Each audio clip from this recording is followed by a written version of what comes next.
Hey folks, hello and welcome to this YouTube channel. In this video, I'm gonna teach you how to fix the program can't start because stem underscore API.dll is missing from your computer in your Windows. So without any further ado, let's begin. The very first step that we need to do is you need to search for stem underscore API.dll in any of your favorite browser like Google Chrome or Microsoft Edge.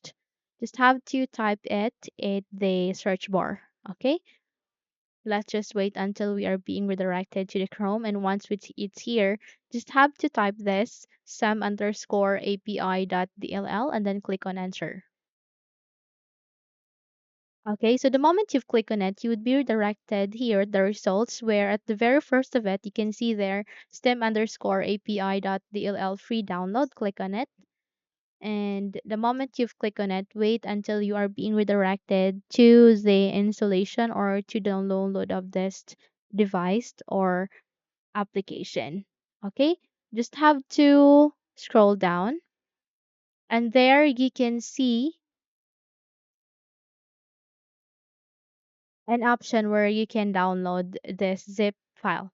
Okay, just have to click this download option, and there you would be able to download this zip file. Okay, just have to wait until it's being downloaded. It will take 3 minutes or less than that, depending on your network connection.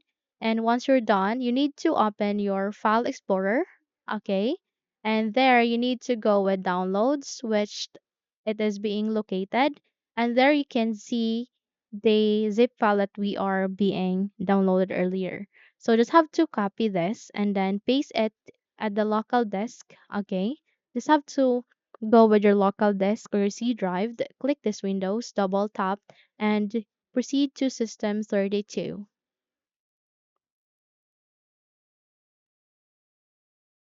Okay, so click on the System 32, and here just have to paste it here at the System 32 folder, and then click on Continue. And there it is being copied here. The zip file is being copied. Just have to click this backward arrow and proceed to system syswow 64. Okay, this syswow 64, double tap it to proceed and then paste it again, and then continue to give permission, and there it is being copied as well. Okay, just have to close this window and try to check if your problem has been fixed. Okay? So that's it. If you think this video helps, then don't forget to subscribe, hit the like button as well as the bell icon to be updated for more tutorials like this.